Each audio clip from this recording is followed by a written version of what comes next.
Good morning from Fast Company. Here's our daily look into what's driving today's creative business leaders. Work has a way of waking up parts of us we thought we'd outgrown. You can move forward professionally, take on more visible roles, and be widely regarded as capable, and still find yourself unsettled by moments that seem, on the surface, fairly ordinary. A comment lingers longer than expected. A meeting leaves you tense for days. A role you worked hard to earn suddenly feels exposing rather than energizing. When that happens, it's tempting to assume something is wrong now, that you're underprepared, out of your depth, or simply not built for this level of responsibility. But often, what's being stirred up has less to do with the present moment than with experiences that shaped you much earlier in your career. The past isn't gone, it's patterned. Consider Anna, a senior public health leader who had built a reputation for sound judgment and steady leadership. When she accepted a high-profile role in government, it looked like a natural next step. Internally, it felt like a step backward.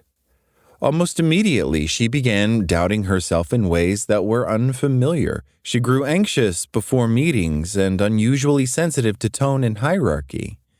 After speaking, she would replay her comments, convinced she'd revealed some fundamental gap.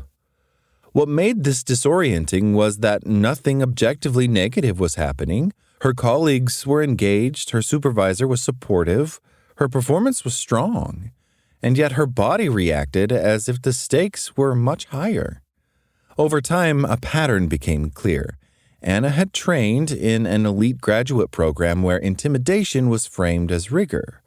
Public critique was common. Questions were treated as exposures. Authority felt unpredictable.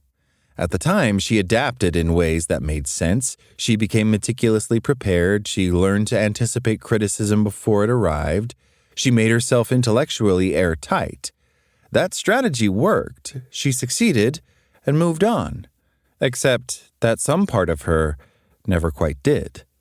Her new role didn't create anxiety, it activated an old internal map, one shaped in an environment where visibility carried real risk. Intellectually, she knew she belonged. Psychologically, she was responding to an earlier chapter. This is how the past often shows up at work, not as a memory, but as a reflex. Why some roles feel heavier than others. Psychologists have long offered that unresolved experiences don't fade with time, they flatten. They remain emotionally vivid and are reactivated when something feels familiar enough, especially situations involving evaluation, authority, or public exposure. In those moments, the brain doesn't reliably distinguish between then and now. The body responds as if the original stakes have returned. This helps explain why certain roles or environments feel disproportionately taxing. It's not always about the workload or the people involved. Sometimes it's about what the role resembles.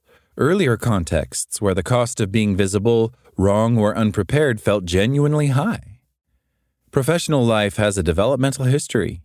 We tend to think of our professional selves as separate from our psychological development, but careers have formative periods too. Early mentors, first failures, environments where we learned what was rewarded, punished, or ignored, these experiences quietly shape how we lead, speak, take risks, and respond to authority years later. Most of us already accept this logic when it comes to parenting. We know that unexamined childhood experiences can spill into how we parent, how we discipline, soothe, or overcorrect. Professional life follows the same pattern. Unprocessed career experiences don't show up as stories we consciously tell ourselves. They show up as leadership styles, communication habits, and emotional reflexes that can feel confusing in hindsight. What effective leaders tend to notice: leaders who navigate this terrain well aren't necessarily the most confident or fearless. They're often the most curious. They notice when a reaction feels bigger than the situation warrants. They pause before assuming the problem is a lack of skill or effort. They're willing to ask whether an old pattern is being activated and whether it still fits the present context. That kind of reflection doesn't make leaders less decisive. If anything, it tends to make them steadier. Decisions become less reactive. Authority feels less charged. Visibility becomes tolerable rather than threatening. Letting the present have more say. This isn't about fixing yourself or endlessly revisiting the past. Most high-performing professionals are already capable, conscientious, and deeply invested in doing their work well. What's often missing isn't insight, but the space to notice what's being activated and to treat those reactions as information rather than directives. Unexamined professional experiences tend to resurface indirectly as tension, hesitation, over-effort, or a familiar sense of bracing.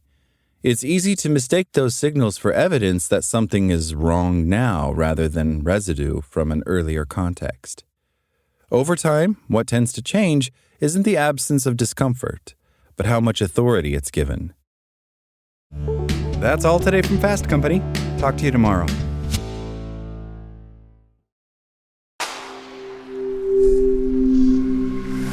Spoken Layer.